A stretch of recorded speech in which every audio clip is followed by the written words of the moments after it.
How did a Sith become the emperor of an empire? A long time ago, there was a galaxy far, far away from our own galaxy. There was a source of energy called the Force. All living organisms affiliated within the galaxy receive life by accessing the Force through microorganisms within a cell called midichlorians. A Force sensation develops from creatures possessing a lot of midichlorians. That creature becomes a Force user controlling the Force in accordance with his or own will. That setting is the key worldview of the Star Wars series. The Force is composed of a light side and a dark side. The Force user that seeks peace and stability by pursuing the light side are called the Jedi, and the ones pursuing power and freedom by chasing the dark side of the Force are called the Sith. During the battles between the two factions, the Sith are always destroyed from internal conflicts. After reaching the era of Darth Bane, who is one of many Sith Lords, only two Sith are allowed to exist, a master and an apprentice. This was in accordance with the rule of two established by Darth Bane. It was only then that the history of division and betrayal stopped. Meanwhile, the galaxy set up a galactic senate composed of representatives of each planet on the capital planet of Coruscant.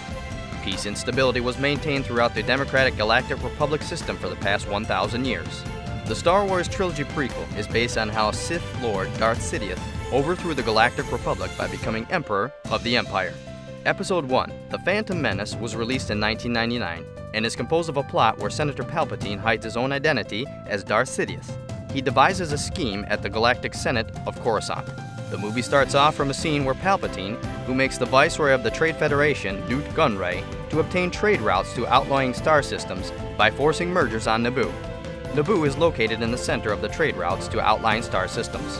However, this plot fell apart as Queen Amidala of Naboo escapes to Coruscant by breaking through the siege of the Trade Federation with the help of a few Jedi Knights. Palpatine then visits Queen Amidala to use another scheme and persuades her to submit an impeachment motion of Chancellor Valorum by stating that the restraint resolution on the Trade Federation cannot be passed by Valorum because of his weak power.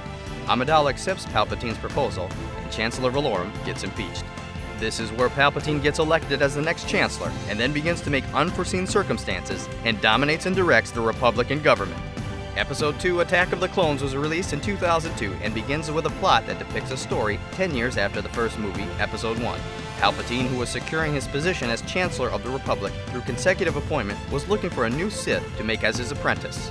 Here, he finds out that Jedi Master Count Dooku was being seduced to the dark side of the Force due to his anger towards the Republic. Sidious succeeds in seducing Count Dooku to the dark side of the Force and makes him his new apprentice. Count Dooku then takes on a new Sith name, Darth Tyrannus. Palpatine then organizes a confederacy of independent systems with Count Dooku as the head of the organization. He starts to work on uniting the anti-Republic factions, including the Trade Federation, into a single entity. At the same time, he goes to the Galactic Senate and starts suggesting the formation of a Grand Republican army. He insists that the droid armies of the CIS cannot be defeated with the help of a single Jedi. Padme Amidala visits Coruscant once again, this time as the Senator of Naboo, to vote on the formation of a Grand Army. The main story begins with Jedi Master Obi-Wan Kenobi starts investigating the terrorist attack on Padme. He finds out that millions of clones are secretly being produced on the planet of Kamino. In fact, the clones were being produced and managed by Palpatine and Count Dooku, and production began 10 years ago. Obi-Wan was not informed of the situation and reported the existence of the clone army to the Jedi Council. Palpatine then proposes a revised item of the formation of armed forces, suggesting the incorporation of the clone army into the armed forces of the Republic's Grand Army to fight the separatist droid army. He receives overwhelming approval, and thus the Clone Wars between the Republic and the CIS begins. Episode 3, Revenge of the Sith, was released in 2005 and takes place 3 years after the conclusion of Episode 2, Attack of the Clones. At this moment, Palpatine was looking for a chance to purge the Jedi Knights by dragging the battle through controlling both the Republic and the CIS.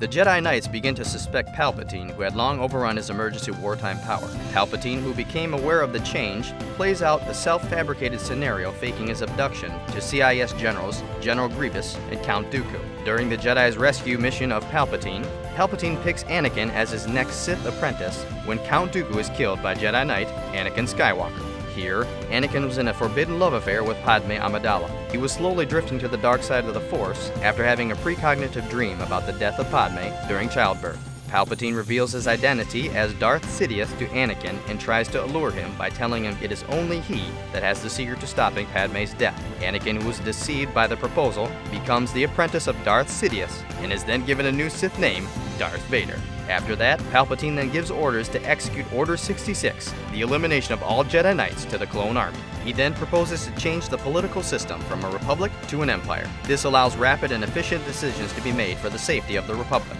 Palpatine goes on to say before the Galactic Senate that the Jedi Knights have staged a coup to seize the republic. The Galactic Senate now becomes the Galactic Empire. Darth Sidious, Palpatine, then becomes the Emperor.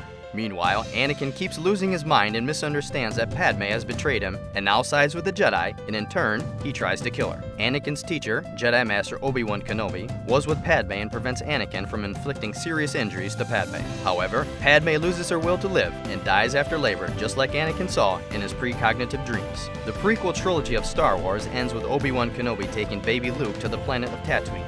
In order to keep Luke from being caught by the Emperor, and also to prevent him too from becoming a Sith, Obi-Wan separates Luke from his twin sister Leia, and the two are raised separately in two different families. It's easier to understand the classic Star Wars trilogy by watching the next clip, How Did the Galactic Empire Fall? Thanks for watching. Click here to subscribe.